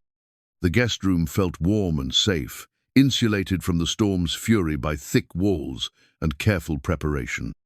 "Water's breaking," Marta announced, her voice carrying surprise and relief. "I think we're getting close to meeting this baby." The next hour unfolded with the inexorable momentum of natural processes that couldn't be hurried or controlled. Wyatt proved to be exactly the birth partner Marta needed, calm during her moments of panic, encouraging when her strength flagged, and competent in ways that made her trust his ability to handle whatever complications might arise. "I can see the head," Wyatt announced, his voice filled with wonder and excitement. "Dark hair, just like yours. The baby's coming, Marta. You're doing this." The final stage of labor progressed with surprising speed, as if the baby had decided that storm or no storm, this was the moment for arrival. Marta drew on reserves of strength she hadn't known she possessed. Guided by instincts older than civilization and supported by a man who had proven himself capable of rising to meet any challenge. "One more push," Wyatt encouraged, his hands steady and sure as he prepared to welcome new life into the world. "Come on, sweetheart. You can do this." With a final surge of effort that seemed to draw power from the storm itself, Marta brought her daughter into the world at 3:47 a.m. on a November morning, when the wind howled like celebration and the snow fell like blessing. The baby's first cry was strong and indignant, a protest against the cold world that quickly softened into the quieter sounds of a newborn discovering breath and warmth. "She's perfect," Wyatt said, his voice breaking with emotion as he carefully cleaned and wrapped the baby in the soft blankets they'd prepared. "Absolutely perfect." Marta reached for her daughter with trembling hands, feeling the weight and warmth of the life she'd carried for 9 months, finally separate and distinct. The baby's eyes opened briefly, dark and alert, seeming to take inventory of her new surroundings before deciding that her mother's arms were an acceptable place to begin exploring existence. "Hello, Elena," Marta whispered, using the name she'd chosen months ago but had never spoken aloud until this moment. "Welcome to the world, little one." The name carried meaning that extended beyond simple preference. Elena meant bright light, and she had indeed brought illumination to a night that might otherwise have been frightening and uncertain. As Wyatt completed the practical necessities of post-birth care with the competence he'd gained from weeks of study, Marta marveled at how natural this felt. How right it seemed that her daughter had chosen to arrive in this place, attended by this man who had already proven his commitment to their little family. "The phone's working again," Wyatt said, checking the landline that had been knocked out by the storm. "Should I call Dr. Martinez?" "In a minute," Marta said, reluctant to share this moment with the outside world just yet. "Let us just be together for a few minutes first." The storm was beginning to subside, its fury spent in the effort of transforming the landscape into something entirely new. Through the window, Marta could see the first hints of dawn, touching the snow-covered prairie, painting everything in shades of pink and gold that made the ranch look like a fairy tale setting. Elena stirred in her arms, making the small sounds that newborns use to communicate their needs and observations. The baby seemed remarkably calm for someone who had just completed the journey from inner darkness to outer light, as if she understood that she'd arrived exactly where she belonged. "She's got your stubbornness," Wyatt observed, settling his wheelchair beside the bed, where he could see both mother and daughter clearly. "Decided to come on her own schedule regardless of weather conditions or hospital plans." "And your timing?" Marta replied, looking at the man who had just delivered her daughter with hands that had never held a newborn before tonight. "Everything important happens when you're here to help." As dawn broke over the Montana prairie, 3 people who had become a family in the span of a single night settled into the quiet aftermath of birth. The storm had passed, leaving behind a world transformed by snow and new beginnings, and inside the ranch house, Love had taken its newest and most permanent form. The new ranch sign reading Brooks Velasquez Ranch stood proud against the Montana sky 3 months after Elena's dramatic entrance into the world, its fresh paint gleaming in the April sunshine. The hyphenated name represented more than a business partnership. It symbolized the equal footing on which Marta and Wyatt had built their life together, each bringing their own strengths to create something stronger than either could have achieved alone. Elena slept peacefully in the baby carrier strapped to Marta's chest as they worked together to install the sign's final mounting hardware. At 3 months old, she had already proven herself to be a ranch baby, content to accompany her parents through their daily routines and seemingly soothed by the sounds of cattle, machinery, and honest work that provided the soundtrack to their lives. A little more to the left, Wyatt directed from his wheelchair, eyeing the alignment with the perfectionist attention he brought to all their projects. There, that's exactly right. The sign represented the culmination of changes that had transformed the ranch from a struggling family operation into a thriving enterprise with multiple revenue streams. The mineral rights discovery had provided the capital for improvements, but it was the partnership between Marta and Wyatt that had provided the vision and energy to implement innovations that honored the land's history while embracing its future potential. "Rebecca's coming up the drive," Marta observed, recognizing the pickup truck that had become a more welcome sight over recent months. Wyatt's sister had struggled to accept the changes in her brother's life, but Elena's arrival had shifted family dynamics in ways that surprised everyone. Rebecca emerged from her truck with the brisk efficiency that marked all her movements, but her expression was softer than it had been during her previous visits. The baby had a way of diffusing tensions that adult conversations couldn't resolve, and Rebecca had proven to be surprisingly tender with her new niece. "The sign looks good," Rebecca said, studying their handiwork with the critical eye of someone who understood the importance of first impressions. "Very professional." "Marta designed it," Wyatt said with obvious pride. "She's got an eye for that kind of thing." The compliment was part of a pattern that had developed over recent months, Wyatt's consistent acknowledgement of Marta's contributions to their shared success, his refusal to accept credit for achievements that were genuinely collaborative. It was one of the qualities that had convinced his family that their relationship was built on mutual respect rather than exploitation. "How's the mining consultation going?" Rebecca asked, referring to the delicate negotiations with lithium extraction companies that could provide significant revenue while preserving the ranch's agricultural character. "Slowly," Marta replied, adjusting Elena's position in the carrier. "We're insisting on environmental protections that some companies aren't willing to accept, but we'd rather wait for the right partner than rush into something that could damage the land." It was a position that had surprised the mining companies, who were accustomed to dealing with landowners, eager to maximize short-term profits. But Marta and Wyatt were thinking in terms of generations, planning for a future that would allow Elena and her potential siblings to inherit something worth preserving. Elena stirred in her sleep, making the small sounds that indicated she would be waking soon and expecting to be fed. Marta had embraced breastfeeding with the same determination she brought to carpentry, viewing it as another skill to be mastered in service of her daughter's well-being. "I should get her inside," Marta said. "She's been an angel all morning, but that's about to change." "I'll finish up here," Wyatt said, gathering the tools they'd been using. "Then maybe we can talk about the wedding plans." The wedding had been postponed twice, first by Elena's early arrival, then by the complexities of establishing their business partnership and navigating family relationships. But spring had brought new energy to their planning, and they'd settled on a simple ceremony at the ranch in early June, surrounded by the community that had gradually come to accept and support their unconventional love story. "Small and simple," Marta reminded him. "Just family and the people who've been part of our story." "And Doc Martinez," Wyatt added. "Man delivered our daughter in a blizzard over the phone. He's definitely earned an invitation." The conversation was interrupted by Elena's increasingly insistent demands for attention. Marta headed toward the house while Wyatt finished securing their tools, their movements coordinated by months of shared routines that had made them an efficient team in all aspects of life. Inside the house, Marta settled into the nursing chair they'd positioned by the kitchen window, where she could feed Elena while keeping an eye on Wyatt as he worked.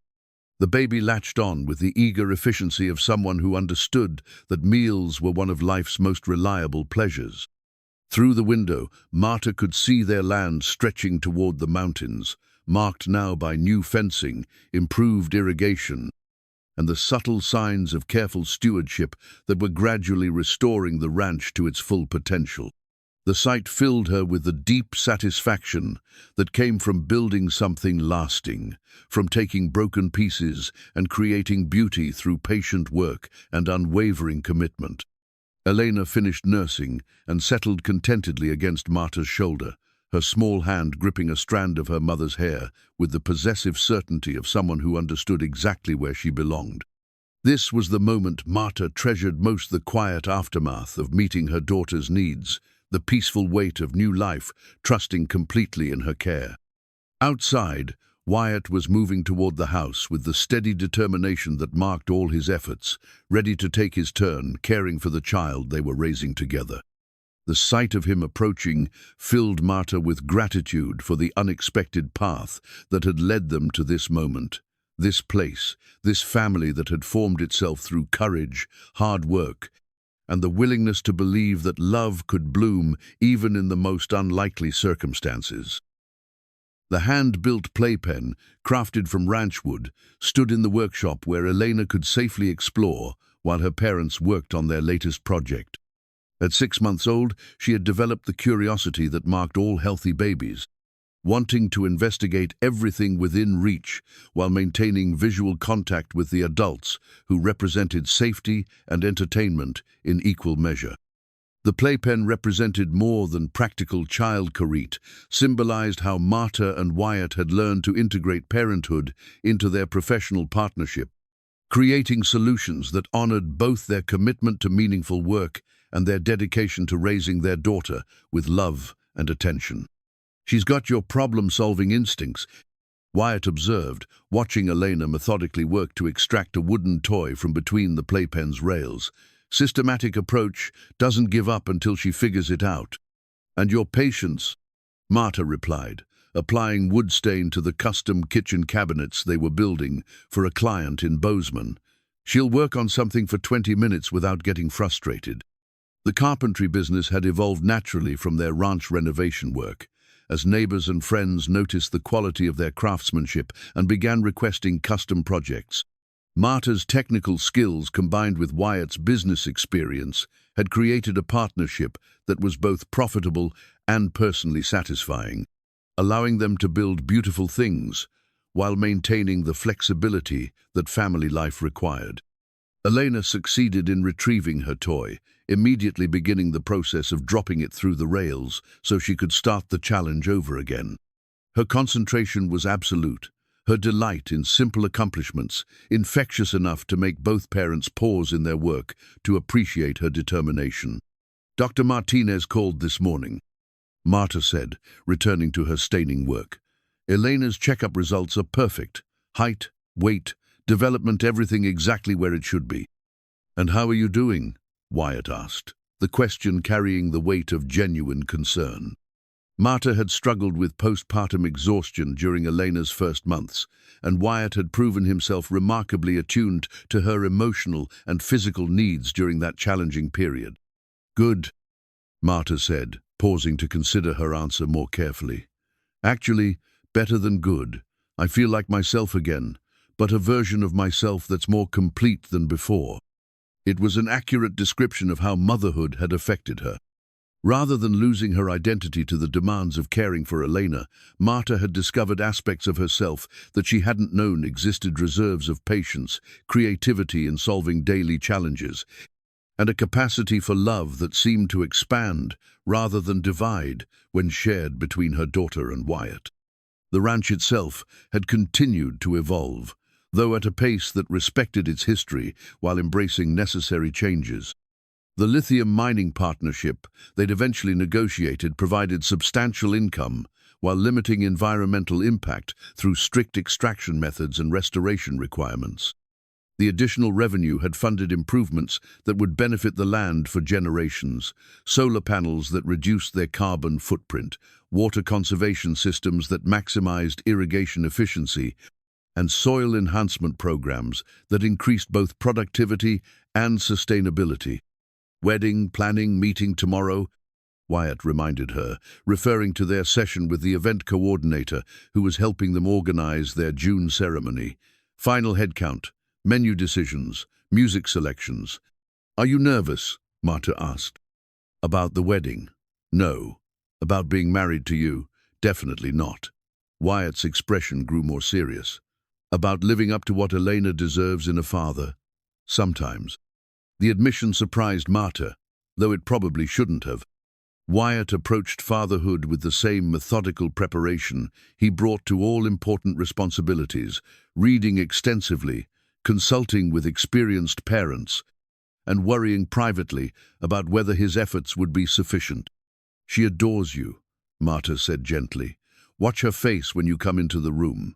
She lights up like you're the most fascinating person in the world." It was true. Elena had bonded with Wyatt as completely as she had with Marta, responding to his voice with smiles and reaching for him with the confident expectation that he would provide whatever comfort or entertainment she needed.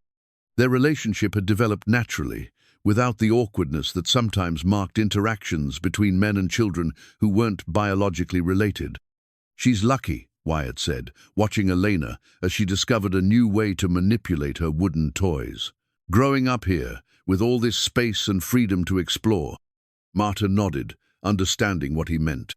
The ranch provided the kind of childhood environment that was increasingly rare: safe spaces for adventure, animals to care for, seasons that marked time through meaningful changes, and work that produced tangible results. Elena would grow up understanding where food came from, how things were made, and what it meant to be responsible for land and animals that depended on human stewardship. "Sarah called yesterday," Marta said, referring to Wyatt's mother. "She wants to come visit next month, help with wedding preparations." The relationship with Wyatt's family had improved dramatically over the months since Elena's birth. The baby had provided common ground that transcended their initial suspicions about Marta's intentions, and time had proven that the partnership between Marta and Wyatt was built on genuine affection rather than manipulation or desperation. "She's excited about being a grandmother," Wyatt said. "Keeps talking about teaching Elena to ride horses when she's older." The conversation was interrupted by Elena's discovery that dropping toys produced interesting sounds when they hit the workshop's wooden floor. She embarked on a systematic exploration of cause and effect, methodically dropping each toy and observing the results with scientific curiosity. "Future engineer," Marta suggested, laughing at her daughter's focused experimentation. "Or carpenter," Wyatt said. "She's definitely got the attention to detail for precision work." As afternoon faded into evening, they completed their work and prepared for the transition to Elena's bedtime routine. The rhythm of their days had settled into patterns that felt natural and sustainable: work that provided both income and satisfaction, childcare that involved both parents equally, and time for the conversations that kept their relationship strong, despite the demands of business and parenthood. Elena fell asleep easily, surrounded by the sounds of a working ranch and the security of knowing her parents were nearby. As Marta and Wyatt settled on the porch for their evening coffee, watching the sunset paint the mountains in familiar shades of gold and purple, they reflected on how completely their lives had been transformed by a storm that had brought them together and challenges that had proven their partnership's strength. "Any regrets?" Wyatt asked, the question carrying the weight of genuine curiosity rather than doubt. "Only that it took a roof repair to bring us together," Marta replied. "I wish we'd found each other sooner." "Maybe we found each other exactly when we were ready," Wyatt suggested. "Any earlier, and we might not have appreciated what we were building." The observation felt accurate. Both had needed to experience loss and adaptation before they could recognize the value of what they'd discovered together. Their love had been built on foundation of mutual respect, shared work, and the willingness to support each other through difficulties that tested their individual strength and their partnership's resilience. As stars appeared over the Montana prairie, Elena slept peacefully in the house they'd made into a home, and two people who'd found unexpected love settled into the quiet satisfaction that came from building something lasting together. The future stretched ahead with promise and possibility, grounded in the certainty that whatever challenges arose, they would face them as they had learned to face everything together, with courage and with the unshakable knowledge that the strongest repairs were the ones that prepared space for new life to flourish.